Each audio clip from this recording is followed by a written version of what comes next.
चीन यानी peoples Republic of China ने अपने रक्षा मंत्री ली शांगफू को ऑफिशियली बर्खास्त कर दिया है।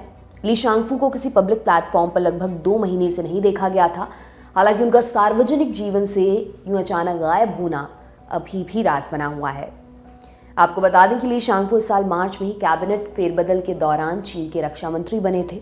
उनके गायब होने की कहानी के साथ साथ आज आपको बताएंगे कि शांगफू का बैकग्राउंड क्या है, उनको रक्षा मंत्री पद से क्यों हटाया गया और अब उनकी जगह ये पद कौन संभालेगा। 65 वर्षीय Li Shangfu peoples liberation army के कमांडर रहे ली शाओजू के बेटे हैं। शांगफू ने एक सैटेलाइट और रॉकेट लॉन्च सेंटर में एरोस्पेस इंजीनियर के तौर पर अपने करियर की शुरुआत की थी। इसके बाद मिलिट्री और राजनीति में लगातार आगे बढ़ते रहे। वे महत्वाकांक्षी चाइना मैन्ड स्पेस प्रोग्राम से भी जुड़े रहे हैं। Shangfu People's Republic of China के रक्षा मंत्री और 5 स्टेट काउंसलर्स में से एक थे। स्टेट काउंसलर एक चीनी कैबिनेट पद है जो अन्य मंत्रियों की तुलना से ऊपर होता है। बीते 2 महीने से गायब चीनी रक्षा मंत्री ली शांगफू को शी जिनपिंग कैबिनेट से बाहर कर दिया गया है। चीन की टॉप लीडरशिप में एक बड़ा फेरबदल है, जिसके पीछे की असली वजह क्या है किसी को नहीं पता। शांगफू की गुमशुदगी के बाद बीते महीने से ही उनके हिरासत में होने या फिर पद से हटाए जाने की अटकलें तेज थी। अमेरिकी अखबार वॉल स्ट्रीट जर्नल एक चीनी अधिकारी के हवाले से यहां तक दावा किया कि डिफेंस मिनिस्टर से लंबी पूछताछ की गई है और उनको किसी अनजान जगह पर रखा गया है। ये भी बताया गया कि शांगफू को उनके घर में नजरबंद भी किया गया था। आपको ये भी बताते चलें कि उन्हें बीते मार्च महीने में देश के रक्षा मंत्री का पद दिया गया था। अप्रैल महीने में वह रूस के राष्ट्रपति पुतिन और भारत के रक्षा मंत्री राजनाथ सिंह से मिले थे। ली शांगफू को अगस्त में आखिरी बार किसी पब्लिक प्लेटफॉर्म पर देखा गया था। 29 अगस्त 2023 को उन्होंने तीसरे चीन Africa peace and security forum को संबोधित किया था।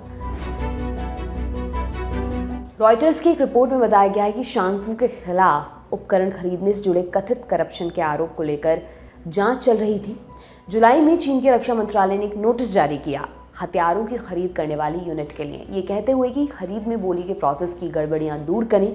इसमें अक्टूबर 2017 के आसपास की गड़बड़ियों की रिपोर्ट भी मांगी गई थी। 2017 में ली शांगफू हथियार खरीदने वाले डिपार्टमेंट को हेड कर रहे थे। वे इस पद पर अक्टूबर 2022 तक थे। रॉयटर्स की रिपोर्ट बताती है कि इस यूनिट के 8 और अधिकारियों के नाम भी जांच में शामिल हैं। यहाँ ये भी जानते चले कि ली शांगफू ने सेना के इक्विपमेंट डेवलपमेंट आर्म को हेड किया था। इस दौरान चीन ने रूस से लड़ाकू विमान और हथियार खरीदे। इसके कारण अमेरिकी सरकार ने शांगफू पर सितंबर 2018 में प्रतिबंध लगा दिया था। इस प्रतिबंध के तहत वो अमेरिका में प्रवेश नहीं कर सकते हैं। अमेरिका की ओर से लगाए गए इस प्रतिबंध को शांगफू के लिए एक बाधा माना जा रहा था। उन्होंने इस साल की शुरुआत में सिंगापुर रक्षा शिखर सम्मेलन में अपने अमेरिकी समकक्ष लॉयड ऑस्टिन से मिलने से भी इनकार कर दिया था।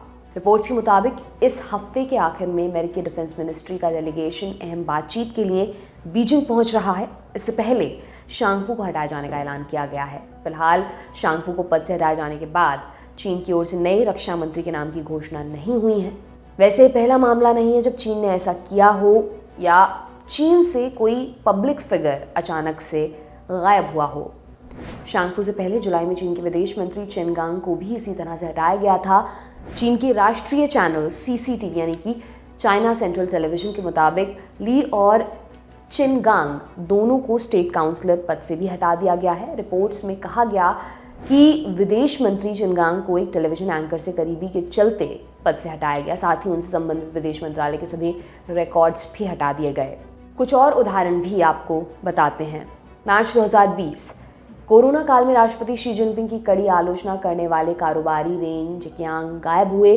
बाद में उन्हें भ्रष्टाचार मामले में 18 साल की जेल की सजा सुनाई गई। अक्टूबर 2020 अलीबाबा के को फाउंडर जैक मा चीन सरकार की आर्थिक नीतियों की आलोचना करने के बाद 2 महीने गायब रहे। अगस्त 2021 ताइवान के कलाकार के साथ काम करने के बाद एक्टर झाओ वेई गायब हुई। नवंबर 2021 टेनिस स्टार पेंग शुआई कथित तौर पर सेवानिवृत्त चीनी उप प्रधानमंत्री झांग गाओली पर यौन उत्पीड़न का आरोप लगाने के बाद गायब हो गईं। आप इस पर क्या सोचते हैं, हमें कमेंट बॉक्स में ज़रूर बताएं। ये तमाम जानकारी आपके लिए लेकर आए थे हमारे साथी हरी करकी। मेरा नाम दिव्यांशी सुमराव है। आप देखते रहिए दी लल्लन टॉप। शुक्रिया।